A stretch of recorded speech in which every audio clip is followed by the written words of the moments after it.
sister. Question is, Yes. why in one instant, in this instant of Naaman, that seemed to have been all right, acceptable, seemed, and in the story in Daniel, we always say that they should not have bowed. All right. That's May- the question. May I, Which one is Madam acceptable? Teacher? 30 seconds, Elder Dale. All right. I'm just saying that God knows us, and there are times when we, depending on where we are at in our spiritual journey, because Daniel is coming from teenager, whereas Naaman was just there, was in the baby stage.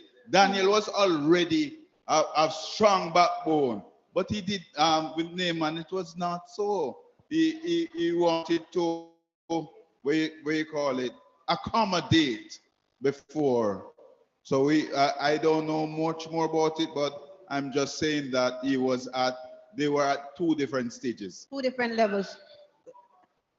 All right. While Pastor is coming, I have to. While Pastor is going, we find that we have those who are still on the breast, and we find those who have been weaned.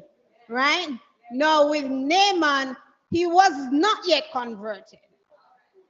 He was just baptized, quote unquote, on his way to being nurtured and growing to the stage of conversion. And as we saw how Elisha dealt with him, he did not whip him and say, you should know better. That's not what you're supposed to do. Didn't we give you a Bible study? No.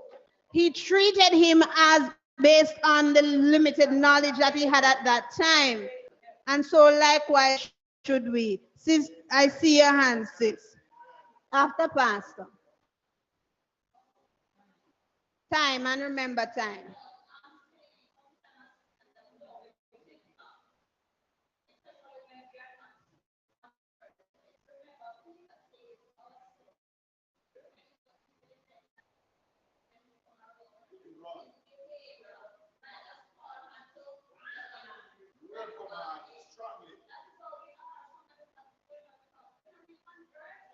Yeah.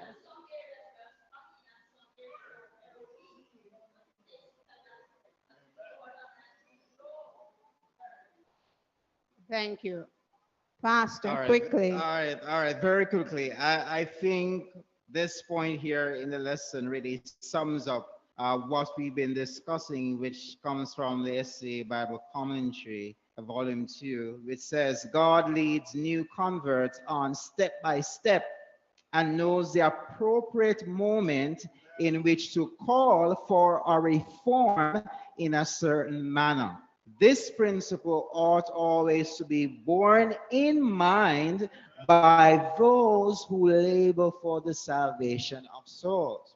So there'll be many, we can look within our church, just examine it. A new convert comes in, yes, they're baptized, but they're still struggling to overcome this, still struggling to overcome wearing jewelry and all these things. But God, at the appropriate time, and He knows the heart of each individual, will call for that reformation in their heart to take place when it needs to take place.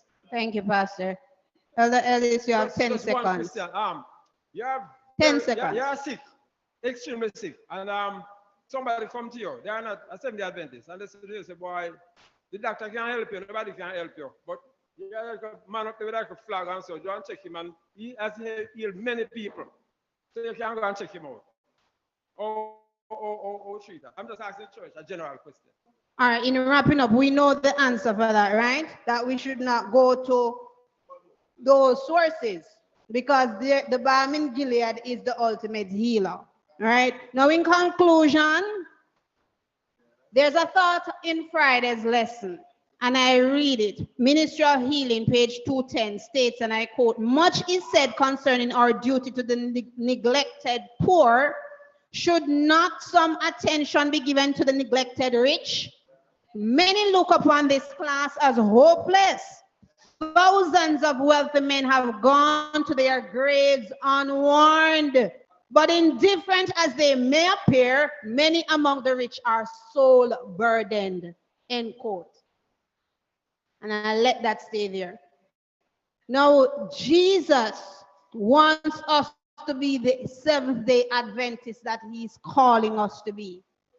This is not time to be warming the benches, brothers and sisters. We have a great work. We are being called to mission. And I know that many of us, after doing this lesson, we're going to still be sitting the same place where we are. Hence, I keep pointing out the need for fervent prayer, agonizing prayer that will move us from where we are to where we need to be. Lest the day fast approaches us, that is fast coming, and we get left behind. For we were brought not into this world, and it is certain we can carry nothing out. 1 Timothy 6:7. Let us remember